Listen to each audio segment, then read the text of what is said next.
आजाद कश्मीर के आम इंतखाबात का पहला मरहला मुकम्मल हो गया है। मीरपुर डिवीजन की 13 नशिस्तों पर पोलिंग का वक्त खत्म होने के बाद वोटों की गिनती जारी है। टर्न आउट ज्यादा होने की वजह से पोलिंग का वक्त 6 बजे तक बढ़ा दिया गया था। दो मकामात पर नून लीग और पीपल्स पार्टी के कारकुनों के दरमियान तसादुम भी हुआ। फायरिंग से एक शख्स जाँ बहक जबकि मुतअद्दिद जख्मी हो गए।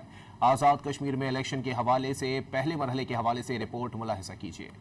आजाद कश्मीर में आम इंतखाबात का पहला मरहला। मीरपुर डिवीजन की 13 नशिस्तों के लिए पोलिंग हुई। 287 उम्मीदवार मैदान में हैं। जिला मीरपुर की 4, भिम्बर की 3 और कोटली की 6 नशिस्तों पर वोटिंग हुई। कमिश्नर मीरपुर का कहना है कि इलेक्शन के मौके पर एक दूसरे पर इल्जामात और सोशल मीडिया पर बयानबाजी मामूल है। हम कोशिश कर रहे हैं कि जहां भी कोई शिकायत हो तो उसका फौरी अदाला किया जाए। ये इलेक्शन प्रोसेस का हिस्सा है कि लोग सोशल मीडिया के जरिए एक दूसरे पे इस तरह की चीज़ें करते हैं। जो पुलिस स्टेशन के ऊपर हमला, उसके अलावा जो अगर कहीं से इतला आती है तो वहाँ पे करीब 3 जगहों से हम बाकी फोर्स भी मूव करते हैं ताकि वहाँ पे जो भी इशू है उसको सॉर्ट आउट किया जाए। तो ये छोटे मोटे इश्यूज हैं, एक दूसरे के ऊपर इस तरह की पॉलिटिकल राइवलरीज के दौरान इस तरह के इल्जाम लगते रहते हैं। गुलपुर के मुकाम पर नून लीग और पीपल्स पार्टी के कारकुनान में हाथापाई हुई। पुलिस की भारी नफरी ने मौके पर पहुंचकर सूरत हाल को कंट्रोल कर लिया। नकियाल इलेक्शन के दौरान LOC के गांव धेरी में नून लीग और पीपल्स पार्टी के कारकुनों में तसादुम हुआ। फायरिंग से एक शख्स जाँ बहक और 3 जख्मी हो गए। पीपल्स पार्टी ने दावा किया है कि जाँ बहक शहरी मुख्तार यूनुस पीपल्स पार्टी का कारकुन था। मीरपुर डिवीजन की 13 नशिस्तों पर इलेक्शन के लिए वोटिंग हो गई। अब सबको इंतजार है कि मैदान कौन मारता है।